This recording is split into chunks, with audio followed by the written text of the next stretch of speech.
नमस्कार दोस्तों, बहुत बहुत स्वागत है। फ्रेंड्स, आज की इस वीडियो में हम पढ़ने वाले हैं सिंधु घाटी की सभ्यता, जिसे आप हड़प्पा सभ्यता के नाम से भी जानते हैं। फ्रेंड्स, मैं आपको बता दूं कि यहाँ पे आपको सिंधु घाटी की सभ्यता इतनी सरल और आसान भाषा में पढ़ाया जाएगा कि अगर आपके एग्जाम में यहाँ से कोई भी क्वेश्चन पूछ लिया जाए तो आप उसका जवाब बहुत ही आसान तरीके से दे पाएंगे। तो इस वीडियो को बिल्कुल भी मत मिस करिएगा, शुरू से लेकर लास्ट तक देखिएगा। कोई भी डाउट हो तो कमेंट करके ज़रूर पूछिएगा। फ्रेंड्स, मैं आपको बता दूं कि इस वीडियो को देखने के बाद मैं यकीन के साथ कह सकती हूँ कि ये वीडियो आपके लिए बहुत ही ज़्यादा हेल्पफुल होगा। तो चलिए शुरू करते हैं। तो सबसे पहले देखिए, जो सिंधु घाटी की सभ्यता है ये हमारे भारत की सबसे प्राचीन सभ्यता है। ये हमारे भारत की ही नहीं बल्कि ये पूरे विश्व की जो 4 प्राचीन सभ्यता है ना, उनमें से एक मानी जाती है। तो आपको ये भी मालूम होना चाहिए कि जब सिंधु घाटी की सभ्यता चल रही थी तो उस समय विश्व में और कौन सी 3 सभ्यता चल रही थी। तो देखिए, एक तो चल रही थी मिस्र की सभ्यता, जो कि नील नदी के किनारे चल रही थी। दूसरी चल रही थी चीन की सभ्यता और तीसरी चल रही थी मेसोपोटामिया की सभ्यता। ये 3 सभ्यता सिंधु घाटी सभ्यता के समकालीन थी। नोट डाउन कर लीजिएगा, इंपॉर्टेंट क्वेश्चन है ये। उसके बाद हम जानेंगे कि सिंधु घाटी सभ्यता की खोज किस प्रकार से की गई, यानी कि इसके उत्खनन की शुरुआत किस प्रकार से की गई। तो देखिए, सबसे पहले क्या हुआ, 1826 ईस्वी में चार्ल्स मैसन, जो कि एक अंग्रेज खगोल शास्त्री थे, इनका ध्यान सबसे पहले हड़प्पा सभ्यता के टीलों की तरफ गया था। तो ये एग्जाम में क्वेश्चन पूछा जाता है कि हड़प्पा सभ्यता के टीलों की तरफ सबसे पहले किसका ध्यान गया था। तो चार्ल्स मैसन का गया था। तो देखिए, उस समय क्या हुआ कि इनके टाइम में कोई भी उत्खनन का कार्य नहीं किया जा रहा था, तो ये इस सभ्यता की खोज नहीं कर पाए थे। उसके बाद क्या हुआ, 1853 ईस्वी में अलेक्जेंडर कनिंघम ने 2 बार हड़प्पा स्थल का सर्वेक्षण किया था, लेकिन कहा जाता है कि ये इस सभ्यता के महत्व को नहीं समझ पाए थे। तो एग्जाम में ये भी क्वेश्चन पूछा गया है कि हड़प्पा का उत्खनन करवाने वाले वह प्रथम पुरातत्वविद कौन थे जो कि इसके महत्व को नहीं समझ पाए थे। तो वो थे अलेक्जेंडर कनिंघम। इन्हें तो आप जानते ही होंगे, इन्हें भारतीय पुरातत्व सर्वेक्षण का जनक माना जाता है। ये जो आपको पिक्चर में दिखाई दे रहे हैं ना, ये है अलेक्जेंडर कनिंघम, जिन्हें भारतीय पुरातत्व सर्वेक्षण का जनक माना जाता है।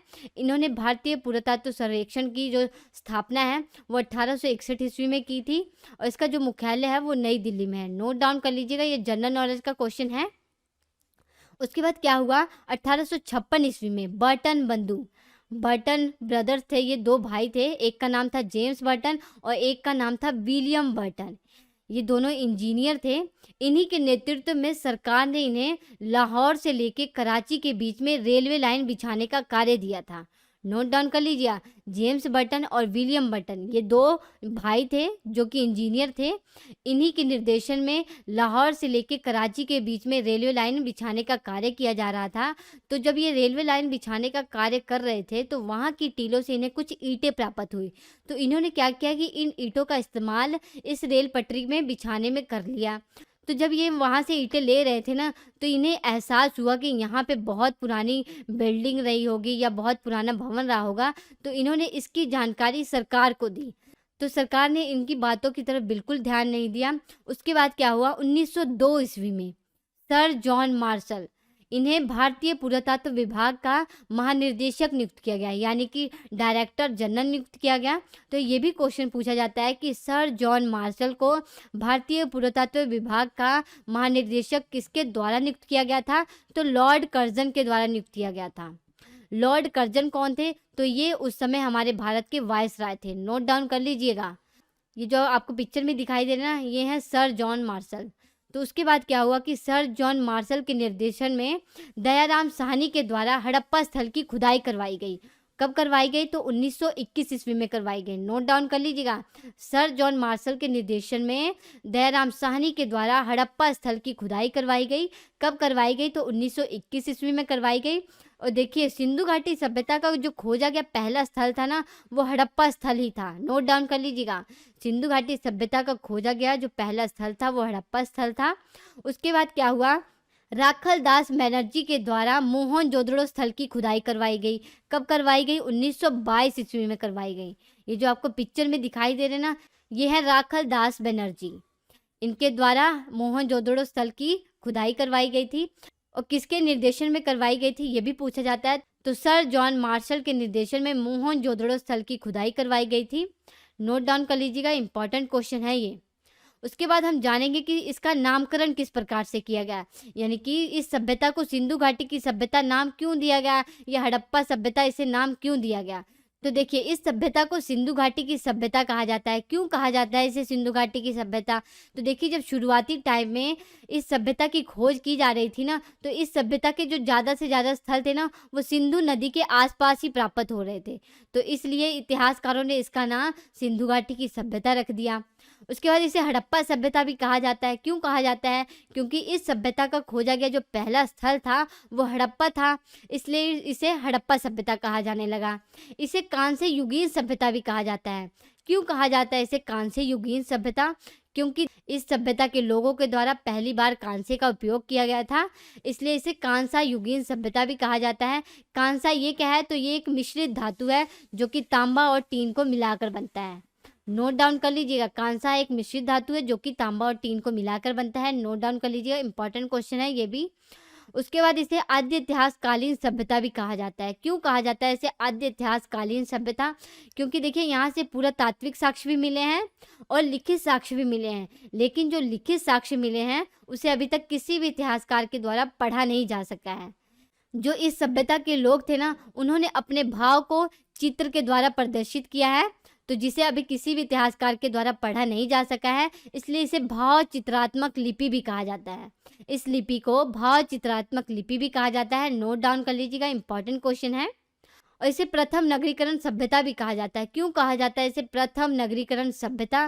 क्योंकि पहली बार नगरों का जो उदय है वो इसी सभ्यता में हुआ था, इसलिए इसे प्रथम नगरीकरण सभ्यता कहा जाता है। तो इतनी इंपॉर्टेंट बातें थी नामकरण के बारे में। उसके बाद हम जानेंगे इसका टाइम पीरियड क्या है, यानी कि इसका कालक्रम क्या है। तो देखिए, विभिन्न इतिहासकारों के द्वारा इसका जो टाइम पीरियड है वो अलग अलग दिया गया है, लेकिन जो ऑथेंटिक टाइम पीरियड है वो आपको मालूम होना चाहिए।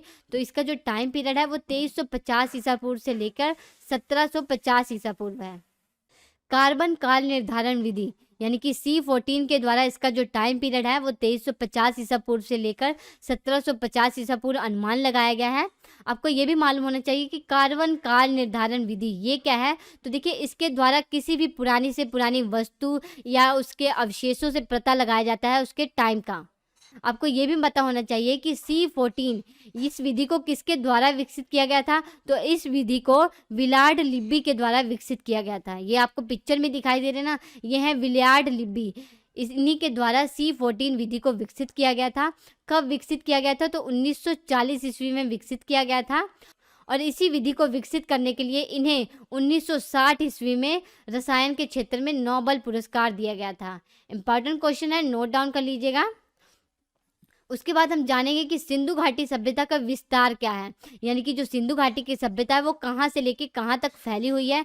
तो देखिए, मेनली जो सिंधु घाटी की सभ्यता है ये 3 देशों में फैली हुई है, पाकिस्तान में, अफगानिस्तान में और हमारे भारत में। ठीक है, 3 देशों में फैली हुई है, पाकिस्तान में, अफगानिस्तान में और हमारे भारत में फैली हुई है। तो एग्जाम में एक क्वेश्चन पूछा जाता है कि सिंधु घाटी सभ्यता का सबसे उत्तरी बिंदु कौन सा है। तो नोट डाउन करिए, सिंधु घाटी सभ्यता का सबसे उत्तरी बिंदु जम्मू कश्मीर में है, मांडा। जो मांडा है ये सिंधु घाटी सभ्यता का सबसे उत्तरी बिंदु है। ये किस नदी के किनारे बसा हुआ है? तो ये चिनाब नदी के किनारे है। ये नदियों के जो नाम आपको बताया जा रहा है ये भी नोट डाउन कर लीजिएगा, एग्जाम में पूछा जाता है। कई बार 1 मार्क्स के क्वेश्चन में भी ये पूछ लिया जाता है कि मांडा किस नदी के किनारे है। तो ये चिनाब नदी के किनारे है। उसके बाद इसका जो दक्षिणी बिंदु है ये महाराष्ट्र में है, दैमाबाद। नोट डाउन कर लीजिएगा, दैमाबाद सिंधु घाटी सभ्यता का सबसे दक्षिणी बिंदु है। ये किस नदी के किनारे है? तो ये परवरा नदी के किनारे है। नोट डाउन कर लीजिएगा, ये परवरा नदी के किनारे है। ठीक है, उसके बाद आपको मालूम होना चाहिए कि सिंधु घाटी सभ्यता का सबसे पश्चिमी बिंदु कौन सा है। तो सिंधु घाटी सभ्यता का जो पश्चिमी बिंदु है वो पाकिस्तान में है, पाकिस्तान के बलूचिस्तान में है, सुतकांगे डोर। ठीक है, सुतकांगे डोर सिंधु घाटी सभ्यता का सबसे पश्चिमी बिंदु है। ये किस नदी के किनारे है? तो ये दाश्क नदी के किनारे है। नोट डाउन कर लीजिएगा, ये दाश्क नदी के किनारे है। उसके बाद आपको मालूम होना चाहिए कि सिंधु घाटी सभ्यता का सबसे पूर्वी बिंदु कौन सा है। तो सिंधु घाटी सभ्यता का सबसे पूर्वी बिंदु उत्तर प्रदेश में है, आलमगीरपुर। आलमगीरपुर सिंधु घाटी सभ्यता का सबसे पूर्वी बिंदु है। ये किस नदी के किनारे स्थित है? तो ये हिंडन नदी के किनारे है। नोट डाउन कर लीजिएगा, इंपॉर्टेंट क्वेश्चन है ये। 4 इंपॉर्टेंट क्वेश्चन यहाँ से निकल के आते हैं, ये अक्सर एग्जाम में पूछे गए हैं। नोट डाउन कर लीजिएगा, बहुत ही ज़्यादा इंपॉर्टेंट है। उसके बाद हम जानेंगे कि सिंधु घाटी सभ्यता की नगर निर्माण योजना किस प्रकार की थी। देखिए, जो सिंधु घाटी की सभ्यता थी ना, ये अपने नगर निर्माण योजना के लिए ही जानी जाती है। तो देखिए, जो सिंधु घाटी सभ्यता का पूरा नगर था, ये ग्रिड पद्धति पर आधारित था, यानी कि वहाँ की जो सड़कें थी वो एक दूसरे को समकोण पर काटती थी। देखिए, इस टाइप की वहाँ पे सड़कें बनी हुई थी, सीधी सीधी, जो कि आपस में 90 डिग्री का एंगल बनाती थी। आप देख पा रहे होंगे, आपस में 90 डिग्री का एंगल बनाती थी। तो उसके बाद देखिए, यहाँ पे जो जल निकास प्रणाली थी वो भी बहुत अच्छे तरीके से बनाई गई थी। आप इमेज में देख पा रहे होंगे। देखिए, यहाँ पे बर्तन वगैरह मांजने का सिस्टम रहा होगा। यहाँ से आप देख पा रहे हो कि पानी निकलने के लिए कितनी अच्छी नाली की व्यवस्था की गई है। यहाँ पे पक्की नालियाँ बनाई गई हैं।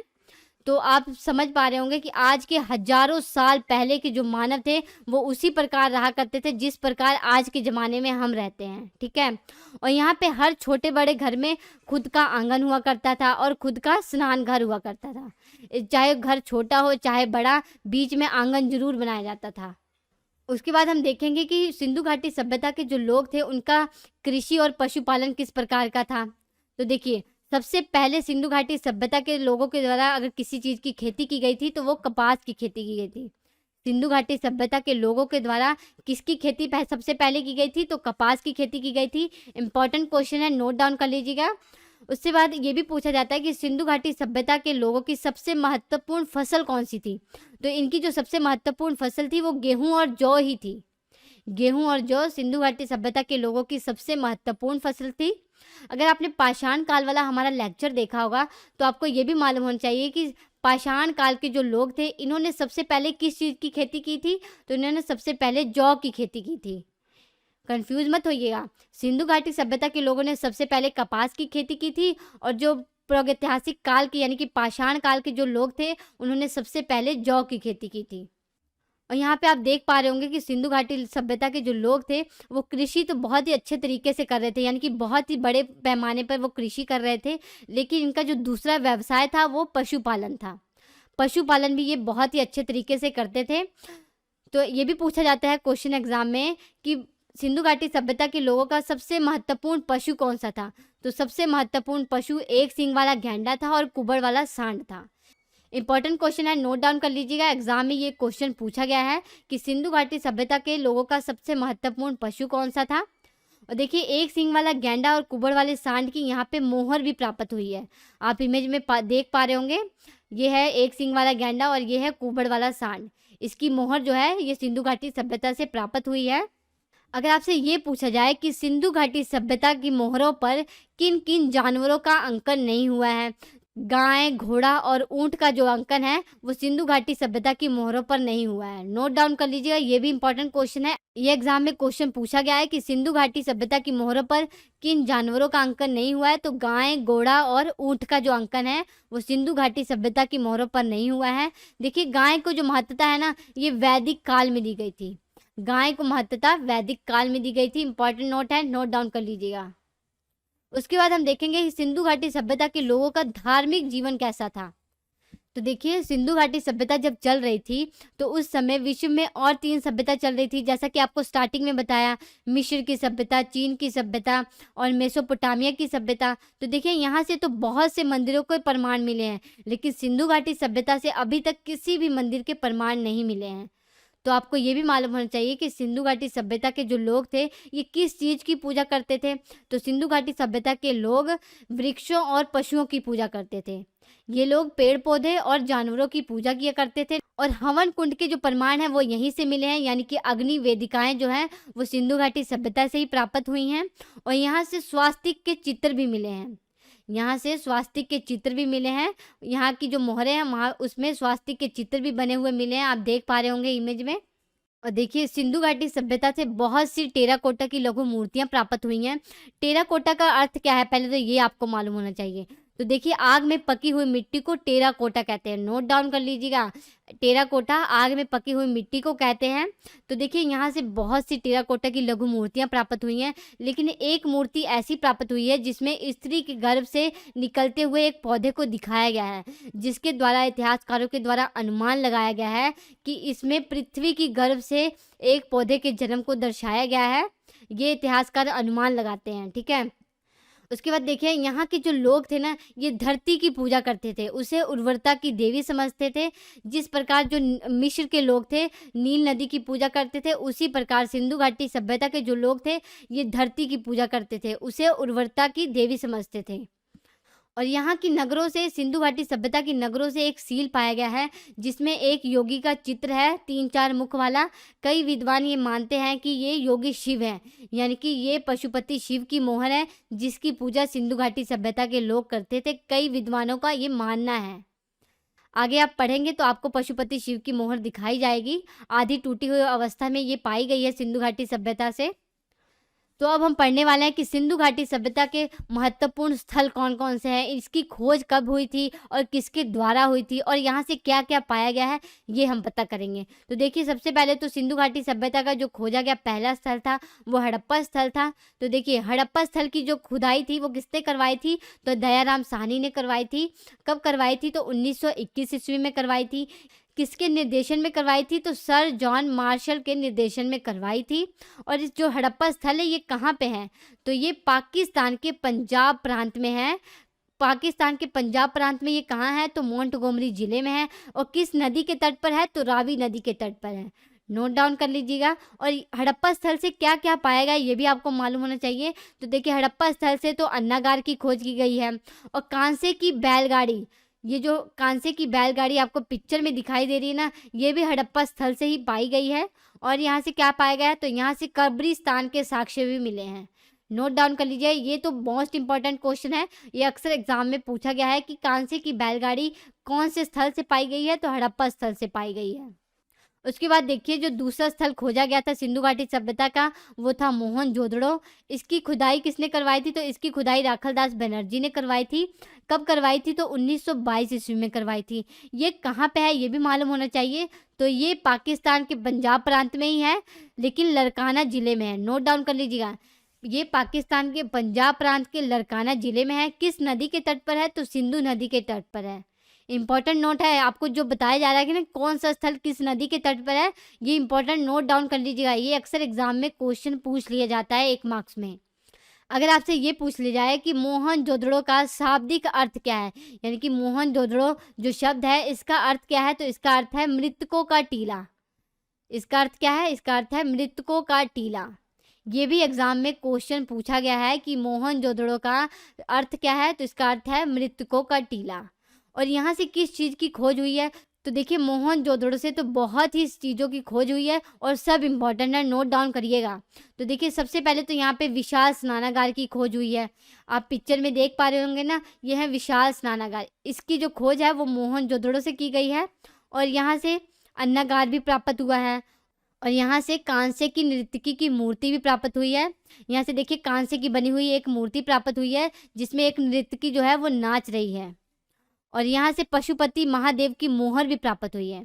पशुपति महादेव की जो मोहर है वो मोहनजोदड़ो से ही प्राप्त हुई है। ये भी इंपॉर्टेंट क्वेश्चन है। कांसे की नर्तकी की मूर्ति, ये भी इंपॉर्टेंट क्वेश्चन है, ये भी इंपॉर्टेंट क्वेश्चन है। ये सब क्वेश्चन एग्जाम में पूछे गए हैं, सीधे सीधे ही पूछे गए हैं। और देखिए पशुपति शिव की जो मोहर है ये आपको दिखाई दे रही होगी। ये पशुपति शिव की जो मोहर है ये मोहनजोदड़ो से प्राप्त हुई है। तो देखिए यहाँ से एक और क्वेश्चन पूछ लिया जाता है कि पशुपति शिव की मोहर में दाईं ओर और बाईं ओर किन किन जानवरों की इमेज बनी हुई है। तो देखिए पशुपति शिव की जो मोहर है ना, इसके दाईं ओर देखिए हाथी बना हुआ है और चीता बना हुआ है, और इसके बाईं ओर गैंडा बना हुआ है और भैंसा बना हुआ है। नोट डाउन कर लीजिएगा, पशुपति शिव की मोहर के दाईं ओर और बाईं ओर 4 जानवर छपे हुए हैं। कौन कौन से, हाथी, चीता, गैंडा, भैंसा। ये 4 जानवरों के नाम नोट डाउन कर लीजिएगा। 4 जानवर कौन कौन से हैं, हाथी, चीता, गैंडा, भैंसा। ये एग्जाम में क्वेश्चन पूछा गया है इसलिए आपको बताया जा रहा है। उसके बाद देखिए यहाँ से क्या प्राप्त हुआ है, तो यहाँ से दाढ़ी वाले मनुष्य की पत्थर की बनी हुई मूर्ति भी प्राप्त हुई है। ये भी इंपॉर्टेंट क्वेश्चन है, ये भी एग्जाम में पूछा गया है। ये आप इमेज में देख पा रहे होंगे, ये है दाढ़ी वाले मनुष्य की पत्थर की बनी हुई मूर्ति, जो कि मोहनजोदड़ो स्थल से ही प्राप्त हुई है। और यहाँ से बुने हुए कपड़ों के भी साक्ष्य मिले हैं। उसके बाद देखिए कालीबंगन। कालीबंगन की जो खोज है वो बीबी लाल और बीके थापर ने की थी। कब की थी? तो 1953 ईस्वी में की थी। ये कालीबंगन कहाँ है? तो ये राजस्थान के हनुमानगढ़ जिले में है। किस नदी के तट पर है? तो गग्गर नदी के तट पर है। इंपॉर्टेंट नोट है, नोट डाउन कर लीजिएगा। एक क्वेश्चन ये भी पूछा जाता है कि कालीबंगन का अर्थ क्या है? तो कालीबंगन का अर्थ है काले रंग की चूड़ियाँ। कालीबंगन का अर्थ है काले रंग की चूड़ियाँ। और यहाँ से क्या क्या प्राप्त हुआ है? तो देखिए कालीबंगन से अग्नि वेदिकाएं प्राप्त हुई हैं, यानी कि हवन कुंड के जो साक्ष्य हैं वो कालीबंगन से मिले हैं। और यहाँ से ऊंट की हड्डियों के भी साक्ष्य प्राप्त हुए हैं। और यहाँ से लकड़ी का हल भी प्राप्त हुआ है और जुते हुए खेत के साक्ष्य भी यहीं से मिले हैं। तो ये तो एग्जाम में क्वेश्चन सीधे ही पूछा गया है कि जुते हुए खेत के साक्ष्य कहाँ मिले हैं? तो कालीबंगन में मिले हैं। नोट डाउन कर लीजिएगा, जो भी बातें आपको बताई जा रही हैं सब इम्पॉर्टेंट ही है। और यहाँ से नक्काशीदार ईंट के भी साक्ष्य मिले हैं। उसके बाद देखिए लोथल। लोथल की जो खोज है वो रंगनाथ राव ने की थी। कब की थी? तो 1954 ईस्वी में की थी। लोथल ये कहाँ है? तो ये गुजरात के अहमदाबाद जिले में है। किस नदी के तट पर है? तो भोगवा नदी के तट पर है। और यहाँ से क्या क्या प्राप्त हुआ है? तो नोट डाउन कर लीजिए, इंपॉर्टेंट क्वेश्चन बताने जा रही हूँ। तो यहाँ से देखिए अग्नि वेदिकाएं तो यहाँ से भी मिली हैं, यानी हवन कुंड के जो साक्ष्य हैं वो लोथल से भी प्राप्त हुए हैं। और कहाँ से प्राप्त हुए हैं? तो कालीबंगन से भी प्राप्त हुए हैं। और यहाँ से बंदरगाह के साक्ष्य मिले हैं, यानी कि गोदीवाड़ा के जो साक्ष्य हैं वो लोथल से ही मिले हैं। ये आप इमेज में देख पा रहे होंगे, ये बंदरगाह का जो साक्ष्य है ये लोथल से प्राप्त हुआ है, जिससे इतिहासकारों के द्वारा ये अनुमान लगाया गया है कि जो सिंधु घाटी सभ्यता के लोग थे ये आंतरिक व्यापार भी करते थे और बाहरी व्यापार भी करते थे। ये दोनों आंतरिक और बाहरी दोनों व्यापार में बहुत ही ज़्यादा निपुण थे। और यहाँ से देखिए चावल की भूसी के साक्ष्य भी मिले हैं। चावल की भूसी के साक्ष्य लोथल से ही प्राप्त हुए हैं। इंपॉर्टेंट क्वेश्चन है ये भी, और ये भी इंपॉर्टेंट क्वेश्चन है, नोट डाउन कर लीजिएगा। और शतरंज के खेल के साक्ष्य भी यहीं से मिले हैं, जिससे ये मालूम होता है कि सिंधु घाटी सभ्यता के जो लोग थे ये शतरंज भी खेला करते थे। उसके बाद देखिए रंगपुर। रंगपुर की जो खोज है वो रंगनाथ राव ने की थी। और कब की थी? तो 1953 ईस्वी और 1956 ईस्वी के बीच में की थी। तो आपको इससे पहले बताया ना कि रंगनाथ राव ने लोथल की भी खोज की थी। और ये जो रंगपुर है ये कहाँ पे है? तो रंगपुर देखिए गुजरात के काठियावाड़ा में है। काठियावाड़ा में कहाँ है? तो मादर नदी के तट पर है। ठीक है। और रंगपुर से क्या प्राप्त हुआ है? तो रंगपुर से धान की भूसी के साक्ष्य मिले हैं। नोट डाउन कर लीजिएगा, बहुत ही इंपॉर्टेंट क्वेश्चन है ये भी। और यहाँ से गेहूं की खेती के भी साक्ष्य प्राप्त हुए हैं। और देखिए उसके बाद सुरकोतदा। सुरकोतदा इसकी खोज किसने की थी? तो इसकी खोज जेपी जोशी ने की थी, यानी कि जगपत जोशी ने की थी। कब की थी? तो 1964 ईस्वी में की थी। और जो सुरकोतदा है ये कहाँ पे है? तो ये गुजरात के कच्छ जिले में है। नोट डाउन कर लीजिएगा, सुरकोतदा ये गुजरात के कच्छ जिले में है। यहाँ से किस चीज़ की खोज हुई है? तो यहाँ से घोड़े की हड्डियों के साक्ष्य भी मिले हैं और मनके के भी साक्ष्य यहीं से मिले हैं। ठीक है। उसके बाद देखिए बनावली। बनावली की जो खोज है वो रविंदर सिंह बिष्ट ने की थी। कब की थी? तो 1974 ईस्वी में की थी। बनावली ये कहाँ है? तो ये हरियाणा के हिसार जिले में है। किस नदी के तट पर है? तो सरस्वती नदी के तट पर है। और यहाँ से किस चीज़ की खोज हुई है? तो यहाँ से मिट्टी से बना हल का एक खिलौना प्राप्त हुआ है। इंपॉर्टेंट नोट है, ये भी नोट डाउन कर लीजिए, ये भी क्वेश्चन एग्जाम में पूछा गया है कि मिट्टी से बना हुआ हल का खिलौना कहाँ से प्राप्त हुआ है? तो बनावली से प्राप्त हुआ है। और यहाँ से मनके के भी साक्ष्य मिले हैं और जौ के भी यहाँ से साक्ष्य मिले हैं। ये आप इमेज में देख पा रहे हैं ना, इस टाइप के मनकों के जो साक्ष्य हैं ये बनावली से ही मिले हैं। उसके बाद देखिए धोलावीरा। धोलावीरा की खोज किसने की थी? तो RS बिष्ट ने की थी, यानी कि रविंदर सिंह बिष्ट ने की थी। कब की थी? तो 1985 ईस्वी में की थी। और धोलावीरा ये कहाँ है? तो ये गुजरात के कच्छ जिले में ही है। कौन सी नदी के तट पर है? तो ये मनहर और मानसार नदी के तट पर है। और धोलावीरा से किस चीज़ की खोज हुई है? बहुत ही इंपॉर्टेंट बात है ये। तो धोलावीरा से जलकुंड के साक्ष्य मिले हैं। जलकुंड यानी स्विमिंग पूल के जो साक्ष्य हैं ये धोलावीरा से मिले हैं। नोट डाउन कर लीजिए, बहुत ही इंपॉर्टेंट क्वेश्चन है ये, तो एग्जाम में पूछा गया है सीधे ही। जलकुंड के साक्ष्य कहाँ से मिले हैं? तो धोलावीरा से मिले हैं। ये आप इमेज में देख पा रहे होंगे, देखिए बहुत ही बड़े जलकुंड का जो साक्ष्य है वो धोलावीरा से मिला है। उसके बाद देखिए सूतकांगे डोर। ये इसकी खोज किसने की थी? तो इसकी खोज RS स्टाइन ने की थी। कब की थी? तो 1927 ईस्वी में की थी। सुतकांगे डोर ये कहाँ है? तो ये पाकिस्तान के बलूचिस्तान में है। किस नदी के तट पर है? तो दाश्क नदी के तट पर है। ठीक है, तो देखिए मेनली यहाँ से कोई महत्वपूर्ण चीज़ की खोज नहीं हुई है, इसलिए मैं आपको नहीं बता रही हूँ।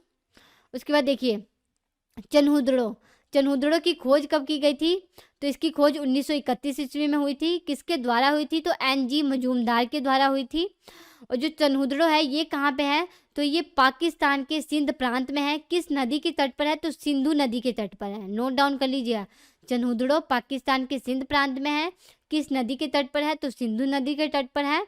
और चन्हुद्रो से किस चीज़ की खोज हुई है? तो यहाँ से मनके बनाने की दुकानों के भी साक्ष्य मिले हैं। और बिल्ली का पीछा करते हुए कुत्ते के जो पदचिन्ह हैं वो चन्हुद्रो से ही मिले हैं। मोस्ट इंपॉर्टेंट क्वेश्चन है, मोस्ट इंपॉर्टेंट क्वेश्चन है, ये एग्जाम में पूछा गया है। सीधे ही क्वेश्चन पूछा गया है कि बिल्ली का पीछा करते हुए कुत्ते के पदचिन्ह कहाँ से मिले हैं? चन्हुद्रो से मिले हैं। ठीक है, उसके बाद देखिए रोपड़, रोपड़ की खोज किसने की थी? तो यज्ञदत्त शर्मा ने की थी। कब की थी? तो 1953 ईस्वी से 1956 ईस्वी के बीच में की थी।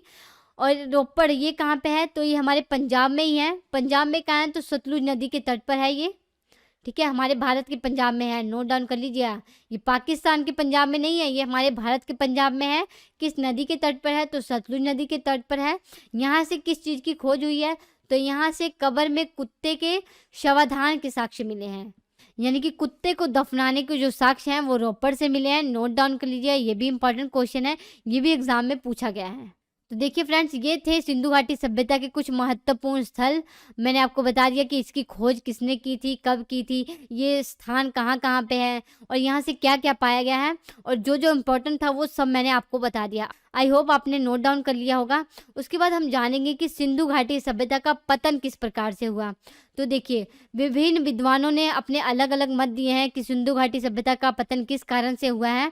तो हम देखेंगे किस किस इतिहासकार ने क्या क्या बताया है कि किस कारण से सिंधु घाटी सभ्यता का पतन हो गया। तो देखिए, गार्डन चाइल्ड, व्हीलर और स्टुअर्ट पिगट, इन्होंने कहा है कि सिंधु घाटी सभ्यता का जो पतन है वो आर्यों के आक्रमण के कारण हो गया है। और जो सर जॉन मार्शल थे, मैके थे और एस.आर. राव थे, इन्होंने कहा है कि सिंधु घाटी सभ्यता का जो पतन है वो बाढ़ के आने से हो गया है। बाढ़ आने से सिंधु घाटी सभ्यता का पतन हो गया है। ये किसने कहा है? तो सर जॉन मार्शल ने कहा है, मैके ने कहा है और एस.आर. राव ने कहा है। और देखिए, जलवायु परिवर्तन के कारण इसका पतन होगा, ये किसने कहा है? तो ये कहा है आर.एल. स्टाइन ने और अमलानंद घोष ने। और दयाराम साहनी और राइक्स जो इतिहासकार थे, इन्होंने बताया कि सिंधु घाटी सभ्यता का जो पतन है वो भारी जल पलवान के कारण हो गया है। और जो के.यू.आर. कनेडी इतिहासकार थे, इन्होंने बताया कि सिंधु घाटी सभ्यता का पतन महामारी आने से हो गया या फिर बहुत ही बड़ी बीमारी आई होगी जिसके कारण से सिंधु घाटी सभ्यता का पतन हो गया। और फेयर सर्विस ने कहा है कि सिंधु घाटी सभ्यता का जो पतन है ये पारिस्थितिक असंतुलन के कारण हो गया है। तो ये विभिन्न इतिहासकारों ने अपने अलग अलग मत दिए हैं कि सिंधु घाटी सभ्यता का पतन किस कारण से हो गया। ये इम्पॉर्टेंट नहीं है, वैसे ही आपको बता दिया गया है आपकी जानकारी के लिए।